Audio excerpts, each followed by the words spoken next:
আসসালামু আলাইকুম।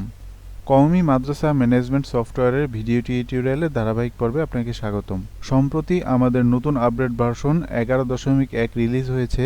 এই ভার্সনে কি কি আপডেট হয়েছে আজকের ভিডিওতে আমরা দেখব। চলুন দেরি না করে শুরু করা যাক। এই ভার্সনে আমাদের কোন কোন আপডেটটি সংযুক্ত হয়েছে। নতুন ভার্সন 11.1-এ কী কী আপডেট সংযুক্ত করা হয়েছে এখানে তার তালিকা দেওয়া হয়েছে। এখান থেকে কী কী আপডেট হয়েছে সেটা দেখে পরবর্তীতে উক্ত ভিডিও থেকে যদি নির্দিষ্ট কোনো আপডেটটি খুঁজে বের করে দেখতে চান তাহলে উক্ত আপডেটটি খুব সহজে খুঁজে নিতে পারেন।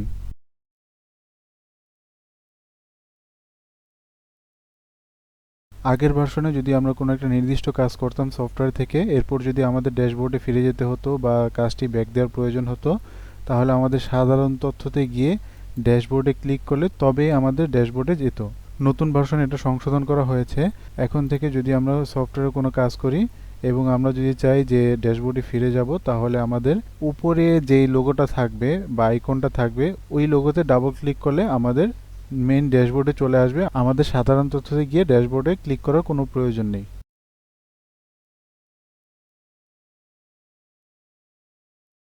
নতুন আপডেট ভার্সনে শিক্ষার্থী ভর্তির জন্য একটি গুরুত্বপূর্ণ আপডেট সংযুক্ত করা হয়েছে। আগের ভার্সনে কোনো শিক্ষার্থীকে ভর্তি করার পর নাম এডিট করলে শিক্ষার্থীর নাম এডিট বাবদ অতিরিক্ত আরেকটি কোটা কাটত। এই আপডেটে তার পরিবর্তন করা হয়েছে। এখন থেকে কোনো শিক্ষার্থীর নাম এন্ট্রি করার পর 30 দিন পর্যন্ত উক্ত শিক্ষার্থীর নাম এডিট করতে পারবে। শিক্ষার্থী এন্ট্রি করে ভর্তি করার পরও 30 দিনের মধ্যে নাম পরিবর্তন করলে কোনো কোটা কাটবে না। 30 দিন পর যদি কোনো শিক্ষার্থীর নাম পরিবর্তন করা হয় তবে ওই শিক্ষার্থীর নাম এডিট বাবদ আরেকটি কোটা অতিরিক্ত কাটবে। একজন শিক্ষার্থীর নাম এন্ট্রি করে সেভ দেওয়ার পর তার নামের পাশে তারিখ শো করবে। সেটা দেখে সহজেই জানা যাবে কার নাম এডিট করলে কোটা কাটবে আর কার নাম এডিট করলে কোটা কাটবে না। এখানে আমি যে শিক্ষার্থীর নাম এডিট করব উক্ত শিক্ষার্থীর নাম তথ্য এন্ট্রি করা হয়েছিল গত 22 এপ্রিল। আজকে 26 এপ্রিল। আমি যদি তার নামটা এডিট করি তাহলে তার কোটা কাটবে না। আগামী 22 মে পর্যন্ত তার নামটা এডিট করা যাবে। আমি এখানে এডিটে ক্লিক করলাম। এডিটে ক্লিক করার পর আমরা দেখতে পাচ্ছি নাম এডিট বাবদ সফটওয়্যার থেকে নতুন করে কোনো কোটা কাটেনি। এখন আমি যে শিক্ষার্থীর নাম এডিট করতে যাচ্ছি উক্ত শিক্ষার্থী ভর্তি করা হয়েছে 9 মার্চ, যার নাম এন্ট্রির 30 দিন অতিক্রম করেছে। যদি তার নামটি সংশোধন করে এডিট করি তাহলে শিক্ষার্থীর ব্যালেন্স একটি কমে যাবে।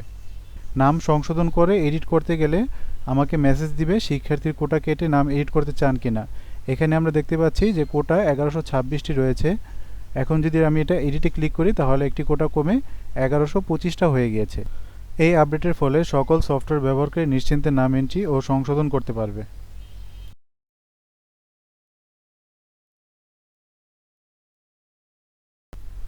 নতুন আপডেটে শিক্ষার্থী ব্যালেন্স চেকের আপডেট করা হয়েছে।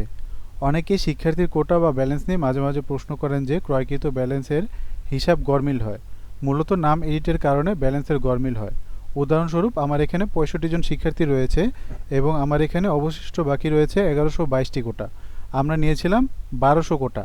তাহলে আমরা যদি এটা একটু ক্যালকুলেটর দিয়ে হিসাব করি তাহলে এইখানে 1200 থেকে যদি আমি 65 বিয়োগ করি তাহলে আমার 1135টা কোটা থাকে। আর 1135 থেকে যদি আমি 1122 বিয়োগ করি তাহলে আমার 13টি কোটার গরমিল থাকে। অর্থাৎ এই 13টি কোটা কোথায় গেল এটা আমাদের প্রশ্ন থাকে। এটার জন্য আমরা কোটা চেকের অপশন তৈরি করেছি। এখন থেকে কোটা চেকের মাধ্যমে আপনাদের মোট কত কোটা কিভাবে ব্যয় করেছেন এটার হিসাব আপনারা এখানে পাবেন। এখানে ক্রয়কৃত কোটার পরিমাণ দেখাচ্ছে 1200 এবং মোট খরচ করা হয়েছে 78টি কোটা। 78 কোটার মধ্যে 65 জন শিক্ষার্থী এন্ট্রি করা হয়েছে এবং এডিট করা হয়েছে মোট 13টি।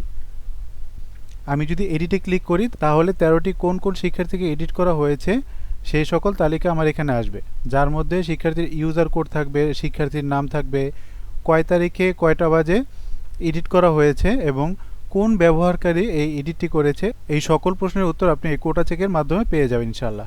এতে করে শিক্ষার্থী ব্যালেন্সের হিসাব নিয়ে আপনাদের আর কোনো সমস্যা হবে না।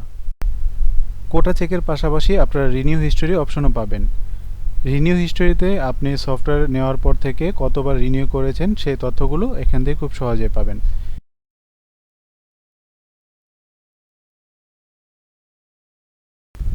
পরবর্তী আপডেটে ব্যবহারকারী ছবি সম্পূর্ণ ভিউ করার আপডেট করা হয়েছে। আগের ভার্সনে ব্যবহারকারী ছবি এন্ট্রি করার পর যদি সাধারণ তথ্য থেকে ব্যবহারকারী ছবিতে গেলে আইডি ও নামের পাশে ছবিটি স্পষ্ট বোঝা যেত না। এতে করে সঠিক ছবিটি এন্ট্রি করা আছে কিনা বোঝা মুশকিল হয়ে যেত। নতুন ভার্সনে এই সমস্যা নেই আর। ব্যবহারকারীর ছবিতে গেলে নামের পাশে প্রতিটি ব্যবহারকারীর ছবি সম্পূর্ণ দেখাবে। এতে করে ব্যবহারকারীর ছবিটি সঠিক কিনা তা সহজেই জানা যাবে।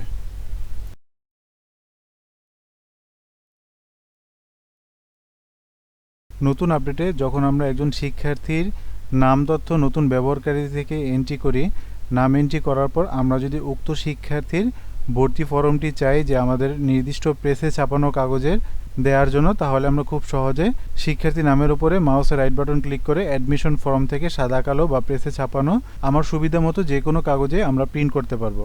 আমি যদি অ্যাডমিশন ফর্ম থেকে প্রেসে ছাপানো কাগজে দেই, তাহলে আমার এখানে শিক্ষার্থীর নাম তথ্য সহকারে সকল তথ্য ফর্মে চলে আসবে। উক্ত ফর্মটি আমরা আমাদের নির্দিষ্ট প্রেসে ছাপানো কাগজ থেকে প্রিন্ট করে খুব সহজে যে কোনো শিক্ষার্থীকে প্রদান করতে পারি। ফর্ম পূরণ করে জমা করার মাধ্যমে আপনারা ভর্তি সম্পন্ন করে নিতে পারেন।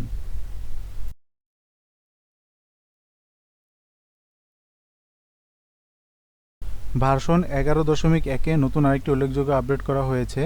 এখন থেকে কোনো প্রতিষ্ঠান চাইলে মাল্টিপল শিক্ষার্থী ভর্তি করতে পারবে, অর্থাৎ একটি শিক্ষাবর্ষ থেকে আরেকটি শিক্ষাবর্ষ চাইলে একসাথে একাধিক শিক্ষার্থী একত্রে ভর্তি করতে পারবে। মাল্টিপল শিক্ষার্থী ভর্তির জন্য আমরা শিক্ষার্থী অপশনে যাব, শিক্ষার্থী অপশন থেকে শিক্ষার্থী ভর্তি অপশনে যাব। এখানে আমরা মাল্টিপল শিক্ষার্থী ভর্তি অপশনটি আমরা পেয়ে যাব। মাল্টিপল শিক্ষার্থী ভর্তি অপশনটি চালু হওয়ার পর আমরা এখান থেকে শিক্ষাবর্ষ হতে আমরা পিছনে যে শিক্ষাবর্ষটা সর্বশেষ তারা পড়েছে ওই সর্বশেষ শিক্ষাবর্ষটা নির্বাচন করব। তারপরে যেই ক্লাসে তারা ছিল এতদিন ওই ক্লাসটা নির্বাচন করব। তো নির্বাচন করার পর আমার উক্ত ক্লাসের সকল শিক্ষার্থীর নাম তথ্য চলে আসবে। এরপর আমরা বর্তমানে তারা যেই শিক্ষাবর্ষে যাবে ওই শিক্ষাবর্ষটা নির্বাচন করব। নির্বাচন করার পর তারা নতুন যে ক্লাসে যাবে ওই ক্লাসটা আমরা নির্বাচন করব। তো আমি যাচ্ছি বিগত শিক্ষাবর্ষে দ্বিতীয় শ্রেণী থেকে বর্তমান শিক্ষাবর্ষে তারা তৃতীয় শ্রেণীতে উত্তীর্ণ হবে। তো আমি তৃতীয় শ্রেণী নির্বাচন করলাম। নির্বাচন করার পর আমি এখান থেকে নির্দিষ্ট করে যে যে শিক্ষার্থীকে তৃতীয় শ্রেণীতে ভর্তি করব তাদেরকে মার্ক করব এখানে। তো এখান থেকে আমি যাকে যাকে আমার ভর্তির প্রয়োজন নেই তাকে আমি বাদ দিলাম। আমার নির্দিষ্ট যে শিক্ষার্থীদেরকে আমি পরবর্তী ক্লাসে একত্রে মাল্টিপল ভর্তির মাধ্যমে ভর্তি করতে যাচ্ছি, আমি অ্যারো চিহ্নতে ক্লিক করলে উক্ত শিক্ষার্থীর একত্রে ভর্তি হয়ে যাবে। আর আমার মার্ক করা শিক্ষার্থীদের থেকে যদি কোনো শিক্ষার্থী অলরেডি ভর্তি থাকে তাহলে আমাকে এখানে মেসেজ দিবে যে নির্বাচিত শিক্ষাবর্ষ ও জামাতে নির্দিষ্ট যে শিক্ষার্থী রয়েছে উক্ত শিক্ষার্থী ভর্তি আছে।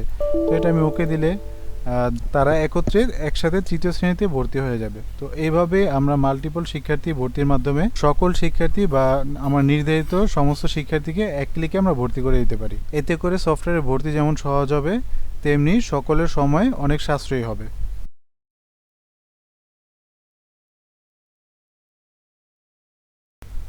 নতুন আপডেটে শিক্ষার্থী ভর্তি এসএমএস সেটিংয়ে আপডেট সংযুক্ত করা হয়েছে। এখন থেকে শিক্ষার্থী ভর্তি করে সেভ দেওয়ার সাথে সাথে যে এসএমএসটি অভিভাবকের মোবাইলে যাবে আপনাদের সেট করা সেই এসএমএস কেমন হবে তা আপনারা প্রিভিউ বাটনের মাধ্যমে দেখতে পারবেন। তার জন্য শিক্ষার্থী ভর্তি থেকে ভর্তি সেটিংয়ে যেতে হবে। ভর্তি সেটিংয়ে এসএমএসটি গুছিয়ে লিখে প্রিভিউ অপশনে ক্লিক করলে আপনারা এসএমএস কেমন হবে তা সহজেই দেখতে পারবেন এবং আপনারা বাংলা বা ইংরেজি উভয় ফরম্যাটে এসএমএসটি ব্যবহার করতে পারেন।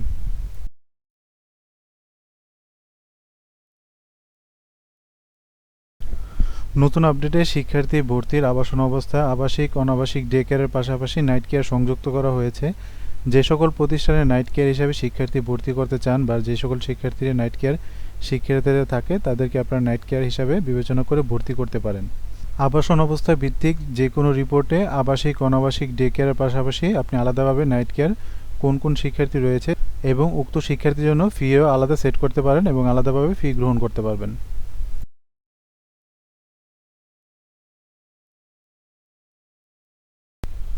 বিগত ভার্সনে যদি কোনো নতুন শিক্ষার্থীর নাম তথ্য এন্ট্রি করাকালীন জন্ম তারিখ যদি ফাঁকা রেখে সেভ দেওয়া হতো এবং ভর্তির পর তার ফর্ম প্রিন্ট করা হতো তাহলে দেখা যেত যে উক্ত শিক্ষার্থীর ভর্তি ফর্মে জন্ম তারিখ 1/1/1995 সাল হয়ে গিয়েছে, যার কারণে অনেক বিভ্রান্তির পরিস্থিতি তৈরি হতো। নতুন ভার্সনে এর সমস্যার সমাধান করা হয়েছে। এখন থেকে কোনো শিক্ষার্থী এন্ট্রি করাকালীন জন্ম তারিখ কোনো কারণবশত ফাঁকা রাখলে যে কোনো ভর্তি ফরমে জন্ম তারিখের স্থান ফাঁকা দেখাবে। পরবর্তীতে জন্ম তারিখ এন্ট্রি করলে তা ফরমগুলোতে আগের মতো দেখাবে।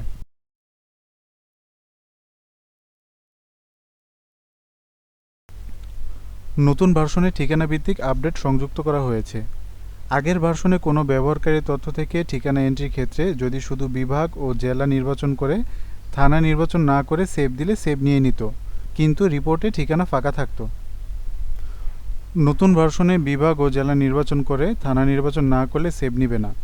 স্থায়ী ঠিকানা বা অস্থায়ী ঠিকানা এন্ট্রির ক্ষেত্রে বিভাগ ও জেলা নির্বাচন করে থানা নির্বাচন না করে সেভ দিলে মেসেজ দেবে স্থায়ী থানা নির্বাচন করা হয়নি। ঠিক একইভাবে আমরা যদি অস্থায়ী ঠিকানার বেলাও বিভাগ ও জেলা নির্বাচন করে সেভ দিই, তাহলে আমাকে দেখাবে অস্থায়ী থানা নির্বাচন করা হয়নি। আবার কেউ যদি একদম ঠিকানাবিহীন কোনো ব্যবহারকারী তথ্য দিয়ে সেভ করতে চায়, তাহলে ঠিকানার ঘর একদম ফাঁকা রেখেও সেভ দিলে সেভ নিবে। শুধুমাত্র বিভাগ জেলা এন্ট্রি করলে অবশ্যই থানাও এন্ট্রি করতে হবে।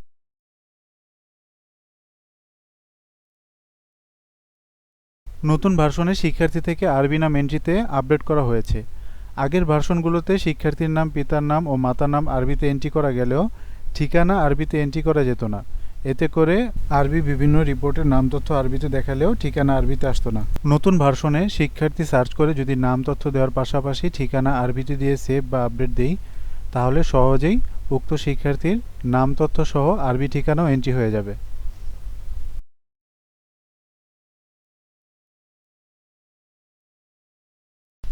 নতুন ভার্সনে শিক্ষার্থী অপশন থেকে শিক্ষার্থী ভর্তিতে সার্চ বা অনুসন্ধানে গেলে আমরা নতুন কিছু অপশন সংযুক্ত দেখতে পারবো। এখানে আগে user code, user name, mobile number বা ক্লাস দিয়ে সার্চ করে আমরা শিক্ষার্থীর তথ্য দেখতে পারতাম।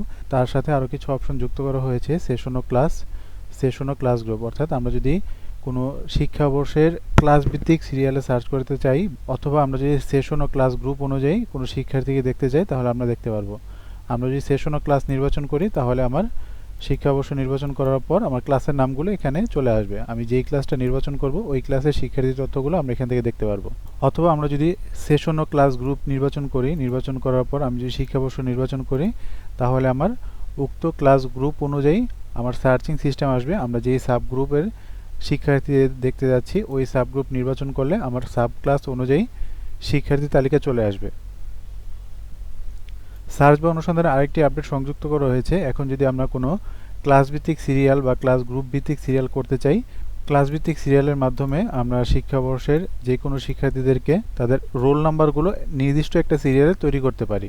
এখানে দেওয়া আছে শিক্ষার্থী রোল 2, 3, 4, 5। তো এটা যদি আমরা নির্দিষ্ট করে 1 থেকে সিরিয়াল করি, তাহলে আমরা ক্লাস ভিত্তিক সিরিয়াল নির্বাচন করে শিক্ষাবর্ষ ক্লাস নির্বাচন করার পর ক্রিয়েট অপশনে ক্লিক করলে তাহলে আমার রোল নাম্বারগুলো 1 থেকে চলে আসবে। তবে এই সিরিয়ালগুলো সতর্কতার সাথে করতে হবে। এই সিরিয়ালগুলো আইডি ছোট থেকে বড় করে সাজানোর জন্য করা হয়।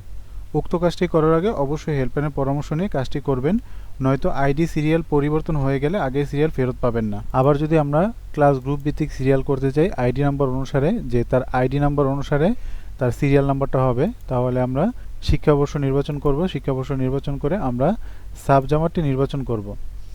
তাহলে এখানে দেখাবে যে আমার উক্ত শিক্ষার্থীর রোল নাম্বার বিক্ষিপ্তভাবে রয়েছে এবং আইডি নাম্বার ওলটপালট থাকতে পারে। তো আমি যদি আইডি সিরিয়ালটাকে সহজ করতে চাই, যে প্রথমে আসবে 1,06,000, তারপরে 7, তারপরে 16, তাহলে আমি ক্রিয়েট অপশানে নির্বাচন করলে তাহলে আইডি সিরিয়াল অনুযায়ী তার রোল নাম্বারটা পড়ে যাবে। অর্থাৎ যেই শিক্ষার্থীর রোল নাম্বার ছোট সে উপরে চলে যাবে এবং যে শিক্ষার্থীর রোল নাম্বারটা বড় সে নিচে চলে যাবে, এবং এই সিরিয়াল অনুসারে প্রত্যেকটা রিপোর্টে তাদের সকল তথ্য আসবে।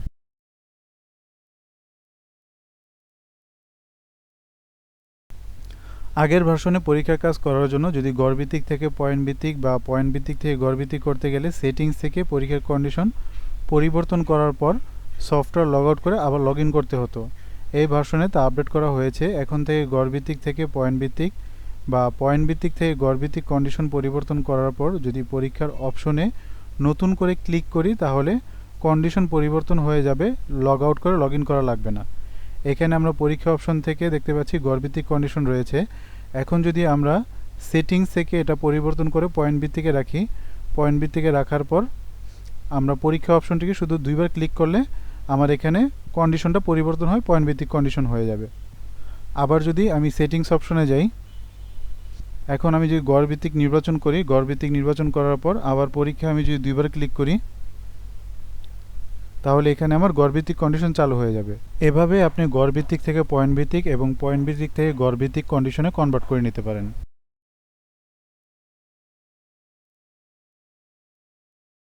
পরীক্ষা থেকে পরীক্ষার প্রবেশপত্রের সেটিংয়ে আপডেট করা হয়েছে। প্রবেশপত্র সেটিংয়ে এখন চাইলে যে কেউ শিক্ষার্থীর মাতার নাম প্রবেশপত্র থেকে হাইড করে দিতে পারে বা আনহাইড করে দিতে পারে। যদি প্রবেশপত্রে মাতার নামটা আনহাইড থাকে তাহলে যে কোনো প্রবেশপত্রে মাতার নামটা দেখাবে। আমরা যদি দেখি, আমরা শিক্ষাবর্ষ নির্বাচন করলাম, পরীক্ষা নির্বাচন করলাম, A5 কাগজে একটি বা A4 কাগজে দুইটি যে কোনো রিপোর্ট দেখলেই পাবো। সাদা কালো নির্বাচন করে আমরা যদি প্রিন্টার অপশনে দিই তাহলে এখানে দেখাচ্ছে মাতার নামটি রয়েছে। এখন আপনার যদি মাতার নামটি প্রয়োজন না হয় বা আপনি যদি চান প্রবেশপত্র থেকে মাতার নামটি বাদ দিবেন, তো সেক্ষেত্রে আমরা মাতার নামটি প্রবেশপত্রের সেটিং থেকে হাইড করে দিব। যদি আমরা হাইড করে দিই তাহলে প্রবেশপত্রে মাতার নামটি আসবে না। এখন যদি আমি চেক করি হাইড করার পর, তাহলে আমরা দেখতে পাচ্ছি মাতার নামটি এখানে থাকবে না। এইভাবে আপনারা চাইলে মাতার নামটি ব্যবহার করতে পারেন, আবার মাতার নামটি ব্যবহার নাও করতে পারেন।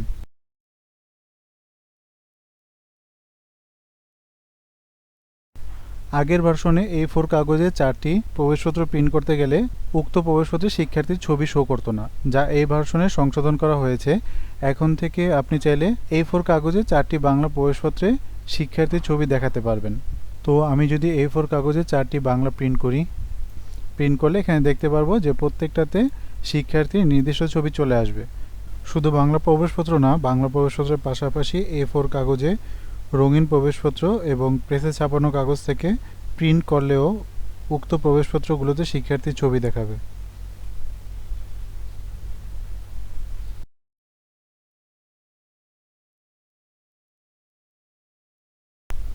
নতুন আপডেটে সনদ ফি পদ্ধতি যুক্ত হয়েছে। প্রতিষ্ঠানে মূলত প্রতি বছর পরপর ফি এর পরিমাণ পরিবর্তন হতে পারে। বিগত বছরের শিক্ষার্থী কোনো সনদ বা বিগত বছরের কোনো ফি পরিশোধ করতে গেলে এবং প্রতিষ্ঠান যদি তা বর্তমান নির্ধারিত ফি অনুযায়ী নিতে চায় তাহলে আমাদের সফটওয়্যার থেকে তা সহজেই নিতে পারবে। উদাহরণস্বরূপ যদি বলি, 3 বছর আগের চলে যাওয়া শিক্ষার্থী যদি বর্তমানে কোনো সনদ নিতে আসে আর 3 বছর আগে যে সনদ ফি ছিল 50 টাকা, বর্তমানে তা 100 টাকা করা হয়েছে, তাহলে তার থেকে যেন বর্তমান নির্ধারিত ফি অনুযায়ী ফি গ্রহণ করা যায় সেই ব্যবস্থা এই আপডেটে করা হয়েছে। এই সনদ ফি এর মাধ্যমে আপনারা ফি গ্রহণ করার সময় নির্ধারিত ফি এর পরিমাণ সহজে পরিবর্তন করে ফি গ্রহণ করতে পারবেন। সনদ ফি সেট করার জন্য প্রথমে অ্যাকাউন্টিং অপশন থেকে ফি সেটিং অপশনে যেতে হবে। এখান থেকে ফি এর নামের ডান পাশে প্লাস বাটনে ক্লিক করতে হবে। এখানে আমরা সনদ ফি যে কোনো নামে সেট করতে পারি। যে ফি সনদ ফি নামে নেওয়া হবে সে ফি এর নামের উপরে ক্লিক করে মাউসের রাইট বাটনে ক্লিক করলে অনির্দিষ্ট ফি হ্যাঁ নির্বাচন করতে হবে। নির্বাচন করলে উক্ত ফিটা চালু হয়ে যাবে, তবে অবশ্যই উক্ত ফি অন্যান্য ফি হিসাবে রাখতে হবে। এখানে আমরা প্রত্যয়নপত্র, ছাড়পত্র বা শিক্ষা সনদ নামের ফিকে অনির্দিষ্ট ফি হিসাবে সেভ করলাম। ফি সেট করার পর এরপর আমরা যদি শিক্ষার্থী ফি গ্রহণ অপশনে যাই, শিক্ষার্থী ফি গ্রহণ করার জন্য আমরা 2024 শিক্ষাবর্ষে একজন শিক্ষার্থী নির্বাচন করলাম। শিক্ষাবর্ষ নির্বাচন করার পর এখন যদি আমরা উক্ত শিক্ষার্থীর জন্য অন্যান্য ফি থেকে তার সনদ ফিটা নিতে যাই তাহলে আমরা অন্যান্যতে ক্লিক করব। অন্যান্যতে ক্লিক করার পর আমরা দেখতে পেলাম যে 2024 সালে উক্ত ফি এর পরিমাণ নির্ধারিত ফি ছিল 100 টাকা, আর আমি চাচ্ছি যে এই বছরে তার থেকে আমি 150 টাকা ফি গ্রহণ করব। তাহলে আমি এখান থেকে নির্ধারিত ফির করে 150 টাকা করে দিলাম। 150 টাকা করে অ্যাড দিলাম। অ্যাড দেওয়ার পর এখন আমি ক্যাশ নির্বাচন করে অ্যাকাউন্ট নাম নির্বাচন করে যদি আমি সেভ দিই তাহলে আমার উক্ত টাকাটি গ্রহণ হয়ে যাবে। অর্থাৎ আমরা পিছনের টাকাকে চেঞ্জ করে আমরা নতুন যে টাকা গ্রহণ করতে যাচ্ছি ওই টাকাটা সহজে আমরা এন্ট্রি করে নিতে পারবো।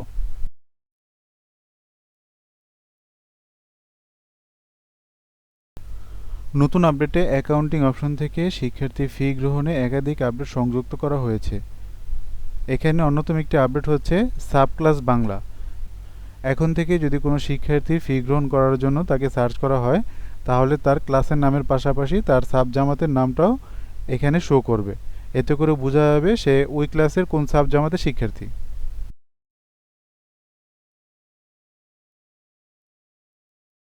এছাড়াও নতুন আপডেটে সেটিংয়ে একাধিক আপডেট সংযুক্ত করা হয়েছে। এখানে আরও 3টি আপডেট সংযুক্ত করা হয়েছে। প্রথমত হচ্ছে রিপোর্টের স্বাক্ষর। মূলত শিক্ষার্থীর ফি গ্রহণ রিপোর্টে যে স্বাক্ষরগুলো হয় উক্ত স্বাক্ষরের পদবি যদি আপনাদের কোনো কারণে পরিবর্তন করতে হয় তাহলে এখান থেকে আপনার পদবিটা পরিবর্তন করে দিতে পারেন।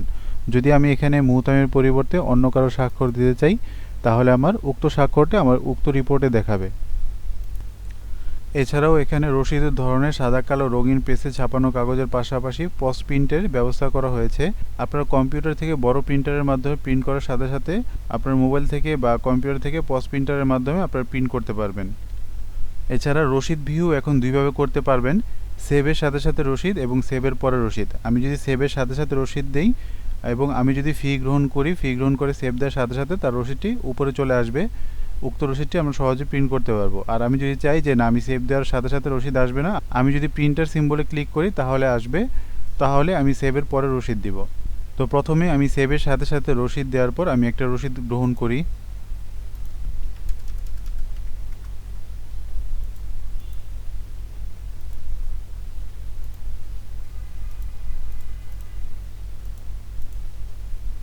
আমি যদি এখন এটা সেভ দিই তাহলে আমার সাথে সাথে সেভ হয়ে তার রসিদটি অটোমেটিক্যালি চলে আসবে, আমাকে প্রিন্টার সিম্বল ক্লিক করে রসিদটি আনতে হবে না। এখন যদি আমরা সেটিং থেকে সেভের পর রসিদটি অপশনটি দেই, দেওয়ার পর এখন যদি আমরা উক্ত শিক্ষার্থীর ফিটা গ্রহণ করি,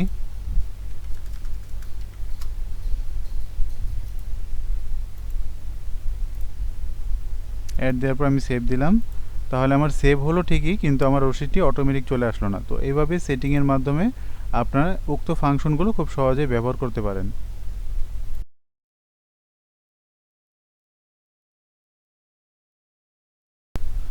এছাড়াও আমরা যখন ফি গ্রহণ করি, ফি গ্রহণ করার পর সেভ দিলে নিচে যখন ভাউচারটি শো করে উক্ত স্থানে 3টি নতুন কলাম যুক্ত করা হয়েছে, যা সাবক্লাস, শিক্ষাবর্ষ ও গ্রহণকারীর নাম।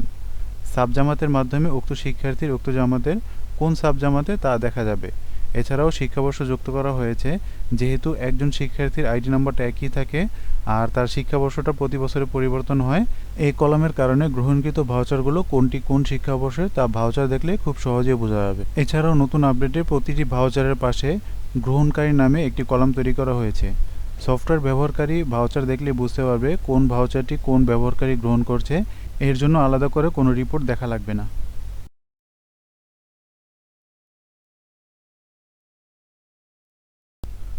শিক্ষার্থী ফি গ্রহণ থেকে খাবার ফি দিন ও ছুটিতে আপডেট করা হয়েছে।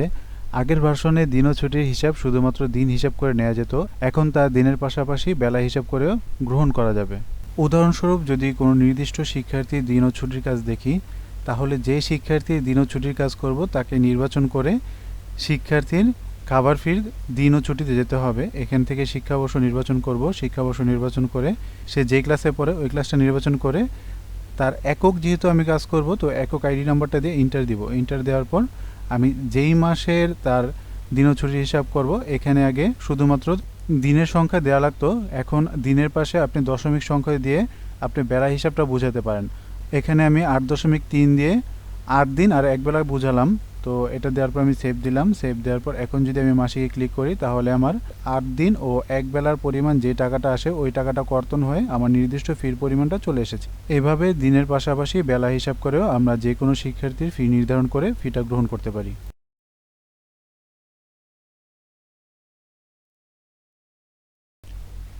আগের ভার্সনে অ্যাকাউন্টিংয়ে মাসিক বকেয়া দেখাতে গেলে যদি কোনো শিক্ষার্থীর কর্তন নির্ধারিত থাকতো তাহলে কর্তনের পরিমাণ বকেয়া রিপোর্টে দেখাতো না, যার কারণে সঠিক বকেয়ার পরিমাণ দেখা যেত না, যা বর্তমান আপডেটে ঠিক করা হয়েছে। এখন থেকে যদি কোনো শিক্ষার্থী ফি সেটিং থেকে কর্তন দেওয়া হয় তাহলে বকেয়া রিপোর্টে কর্তন সহ বকেয়ার সঠিক পরিমাণ চলে আসবে। প্রত্যেক শিক্ষার্থীর আলাদা বকেয়া যেমন দেখা যাবে তেমনি সকল মারহালা একত্রে বকেয়া রিপোর্টও দেখতে পারবেন।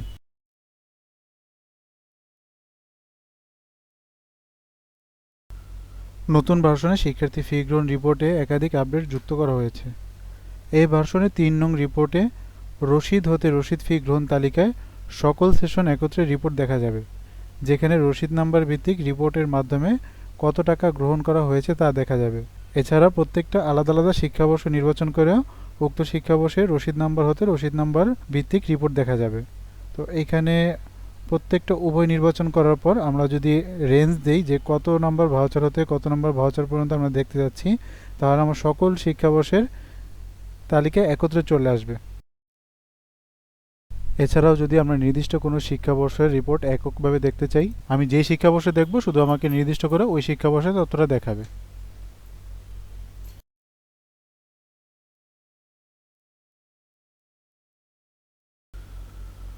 নতুন আপডেটে শিক্ষার্থীর ফি গ্রহণ রিপোর্ট থেকে 12 মাসের তালিকাগুলোতে আপডেট করা হয়েছে। আগের ভার্সনে 12 মাসের ফি এর তালিকা দেখতে গেলে যদি খাবার ফির দিন ও ছুটি অনুযায়ী ফি বাড়ানো বা কমানো হতো, তাহলে বাড়ানো কমানোর পর নির্ধারিত ফি রিপোর্টে সঠিকভাবে দেখাতো না, আগের নির্ধারিত ফিটাই দেখাতো। নতুন ভার্সনে এই সমস্যা সমাধান করা হয়েছে। এখন যদি খাবার ফি, দিন ও ছুটি থেকে ফি বাড়ানো কমানো হয়, তাহলে প্রতিটি রিপোর্টে উক্ত নির্ধারিত পরিমাণ ফি সঠিকভাবে দেখাবে।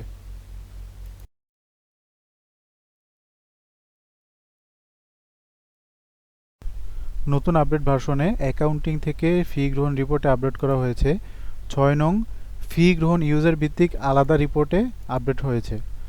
এই রিপোর্টে যদি আমরা দেখতে চাই যে একজন ব্যবহারকারী কোন কোন পেমেন্ট মাধ্যম ব্যবহার করে টাকাটা গ্রহণ করেছে, তাহলে আমরা নির্ধারিত তারিখ দিয়ে প্রিভিউ দিলে আমার এখানে দেখাবে যে উক্ত ব্যবহারকারী কোন কোন পেমেন্ট মাধ্যমটি ব্যবহার করে টাকাগুলো গ্রহণ করেছে। সে যদি নিজের নাম ব্যতীত অন্য কোনো পেমেন্ট মাধ্যম ব্যবহার করে টাকা গ্রহণ করে, তাহলে এই রিপোর্ট থেকে এই সংক্রান্ত সকল তথ্য দেখতে পারবেন।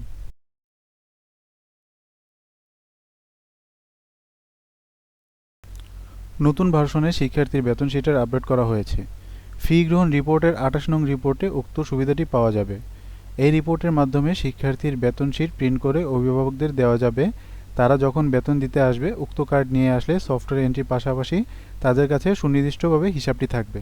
এখানে যে কোনো রিপোর্টে প্রত্যেকটি শিক্ষার্থীর নাম আলাদা আলাদাভাবে ক্লিক করার পর প্রিভিউ দিলে উক্ত শিক্ষার্থীর বেতন শিটটি রেডি থাকবে। এই রিপোর্টটি প্রিন্ট করে সহজে বের করা যাবে।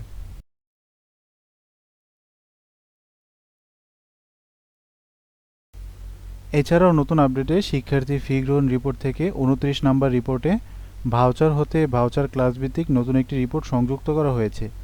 এই রিপোর্টের মাধ্যমে জামাত ভিত্তিক সকল ভাউচার একসাথে দেখা যাবে বা প্রিন্ট করে রাখা যাবে। রিপোর্টটি দেখার জন্য যে কোনো ক্লাস নির্বাচন করে নির্দিষ্ট একটি ভাউচারের রেঞ্জ দিতে হবে। কত নম্বর ভাউচার থেকে কত নম্বর ভাউচার পর্যন্ত দেখতে যাচ্ছেন। আমি এখানে 1 থেকে 10,000 পর্যন্ত রেঞ্জের মাধ্যমে উক্ত ক্লাসের সকল ভাউচারগুলো দেখতে যাচ্ছি, তাই উক্ত রেঞ্জ নির্বাচন করলাম। নির্বাচন করে আমরা প্রিভিউতে ক্লিক করলে উক্ত ক্লাসের সকল ভাউচারগুলো সিরিয়াল বাই সিরিয়াল চলে আসবে। ভর্তি, মাসিক ফি সহ যতগুলো ভাউচার হবে সকল ভাউচারই এখানে ক্লাস ভিত্তিক শো করবে। সবগুলো ভাউচার একসাথে পিডিএফ করে রাখা যাবে বা প্রিন্ট করে খুব সহজেই রাখা যাবে।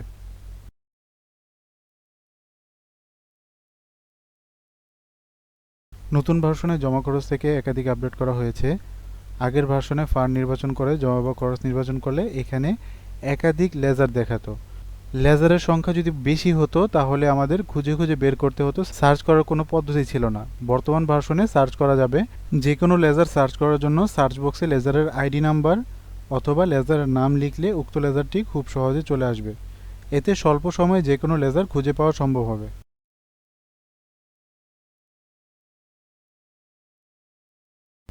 আগের ভার্সনে আমরা যখন জমা খরচে কোনো ভাউচার তৈরি করতে যেতাম, ভাউচার তৈরি করাকালীন আমরা যদি কোনো জমা খরচ হিসাব এন্ট্রি করতাম, হিসাব করার পর টাকার পরিমাণটা দিলে শুধুমাত্র আমার সংখ্যায় টাকার পরিমাণটা দেখাতো, কিন্তু কথায় টাকার পরিমাণটা দেখাতো না, যা বর্তমানে সংশোধন করা হয়েছে। এখন থেকে লিখিত সংখ্যার পাশাপাশি কথায় লেখাটিও দেখাবে। তো এটা লেখার পর আমরা যদি সেভ এন্ড ফিনিশে ক্লিক করি এবং ভাউচারটি যদি প্রিন্ট করি, তাহলে আমাদের দেখাবে যে লিখিত টাকার পরিমাণের সাথে সাথে টাকার পরিমাণটা কথায়ও চলে এসেছে।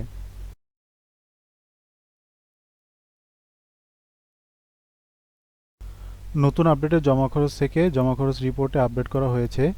রিপোর্ট নাম্বার 14 জমা খরচ পেমেন্ট সিস্টেম ভিত্তিক সংক্ষিপ্ত রিপোর্ট। উক্ত রিপোর্টে আগে যদি আমরা দেখতে যেতাম তাহলে পেমেন্ট মাধ্যম আসতো, জমা খরচের পরিমাণটা আসতো, কিন্তু কোন লেজারে টাকাটি জমা হচ্ছে বা কোন লেজার থেকে টাকাটি খরচ হচ্ছে এই হিসাবটা দেখাতো না, যা বর্তমানে করা হয়েছে। এখন থেকে কোন লেজারে কোন মাধ্যমে টাকাটা আয় হয়েছে বা ব্যয় হয়েছে সমস্ত তথ্য এই রিপোর্টে থাকবে।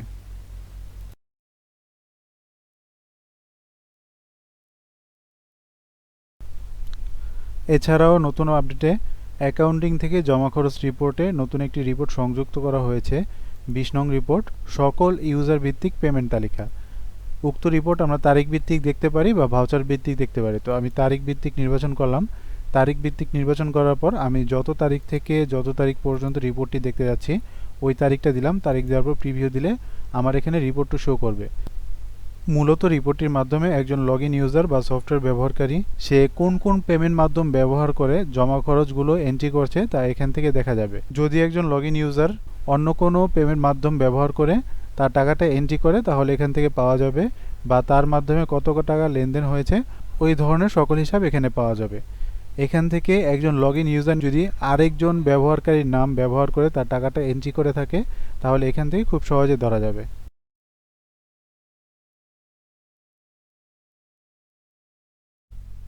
নতুন ভার্সনে দান অনুদান অপশন হতে অনুদান গ্রহণে আপডেট সংযুক্ত হয়েছে। আগের ভার্সনে কোনো দাতার অনুদান গ্রহণ করতে গেলে সে অনুদান দিয়েছে নাকি দেয়নি তা স্পষ্ট বোঝা যেত না। বর্তমান ভার্সনে অবস্থান অপশন থেকে যা সহজেই বোঝা যাবে। যদি কোনো দাতার আইডি দিয়ে তার তথ্য সার্চ করা হয় বা ফি গ্রহণ করার সময় তাকে খুঁজে বের করা হয়, তার কোনো অনুদান যদি সফটওয়্যারে এন্ট্রি না থাকে তাহলে অবস্থান থেকে দেখা যাবে তার ফিটি গৃহীত হয়নি। এতে করে যাদের ফি গ্রহণ হয়নি তাদের সহজে আলাদা করা যাবে।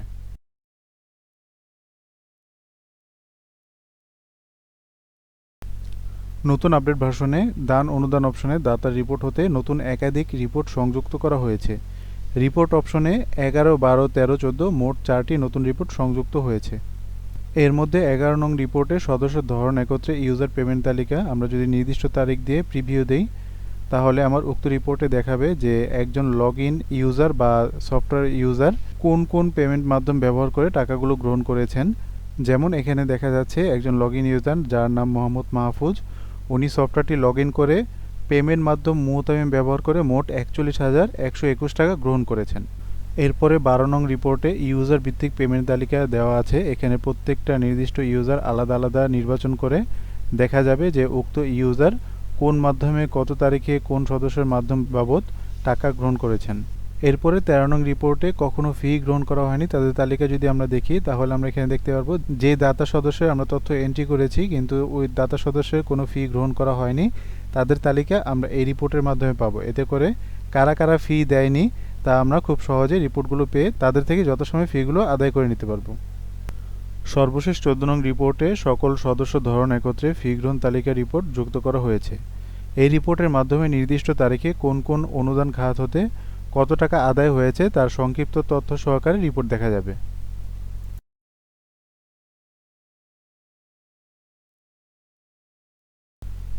নতুন আপডেটে সাধারণ তথ্য থেকে অভিভাবক চেক অপশন নতুন করে যুক্ত করা হয়েছে। এই অপশনের মাধ্যমে একজন শিক্ষার্থীর আইডি সার্চ করলে জানা যাবে তার অভিভাবক কারা। নিরাপত্তাজনিত বা যে কোনো কারণবশত যদি কোনো অভিভাবকের তথ্য জানার প্রয়োজন হয় তাহলে খুব সহজেই এই সফটওয়্যার থেকে এই সকল তথ্য জানা যাবে। তার জন্য অভিভাবক চেক অপশনে এসে যে কোনো শিক্ষার্থীর আইডি নাম্বার দিয়ে যদি আমরা ইন্টার দিই তাহলে এখানে উক্ত শিক্ষার্থীর যত অভিভাবক আছে তার ছবি তথ্য সহকারে তার তালিকা চলে আসবে। এখান থেকে আমি খুব সহজে দেখতে পারবো কোন অভিভাবকের নাম কি এবং তার অভিভাবক কে কে। এখান থেকে যদি আমরা নতুন কোনো অভিভাবক সংযুক্ত করতে চাই তাহলে আমরা নতুন ব্যবহারকারীতে যাব। নতুন ব্যবহারকারী থেকে আমরা ব্যবহারকারীর ধরন থেকে অভিভাবক নির্বাচন করব। আমি অভিভাবক নির্বাচন করলাম। অভিভাবক নির্বাচন করতে এখানে গার্ডিয়ান প্যানেলের সিলেকশন করার অপশন আসলো। তো যেই শিক্ষার্থীর আমি অভিভাবক নির্বাচন করব ওই শিক্ষার্থীর আইডি নাম্বার সার্চ করে আমি ওই আইডিতে ক্লিক করলাম। তো এখানে ক্লিক করতে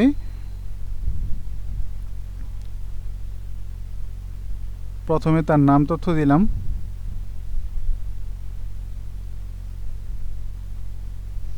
নাম তথ্য দেওয়ার পর মোবাইল নাম্বার দিলাম। এখন যদি আমি ঠিকানা বা অন্যান্য সকল তথ্য দিতে চাই তাহলে আমি সকল তথ্য ফিল আপ করবো। আর এখানে অভিভাবকের তার সম্পর্ক কি এবং তার পেশা কি এখান থেকে আমি নির্বাচন করতে পারবো। সকল তথ্য নির্বাচন করলে এখানে আমার ওই অভিভাবকটা সেভ হয়ে যাবে। এখন আমরা যদি অভিভাবকের ছবি যুক্ত করতে চাই তাহলে আমি অভিভাবক থেকে অ্যাড ইমেজে গেলাম। অ্যাড ইমেজ থেকে আমি নির্দিষ্ট অভিভাবকের ছবিটি যুক্ত করে আমি যদি সেভ দেই তাহলে উক্ত অভিভাবকের ছবিটি খুব সহজেই সংযুক্ত হয়ে যাবে। এখন যদি আমরা আবার অভিভাবক চেক অপশনে যাই, অপশনে গিয়ে এখানে উক্ত শিক্ষার্থীর আইডি নাম্বারটি দিয়ে ইন্টার দিই তাহলে এখানে আমার মাত্র যে আমি অভিভাবকটি যুক্ত করলাম উক্ত অভিভাবকের সকল তথ্য সহকারে তার ছবিটি চলে এসেছে। তো এভাবে খুব সহজে একজন শিক্ষার্থীর অভিভাবক এক ক্লিকে খুঁজে নেওয়া যাবে। আজকের আপডেটের ভিডিও এই পর্যন্তই। পরবর্তী আপডেটের ভিডিও দেখার আমন্ত্রণ জানিয়ে এখানেই শেষ করছি। আসসালামু আলাইকুম রহমতুল্লাহ।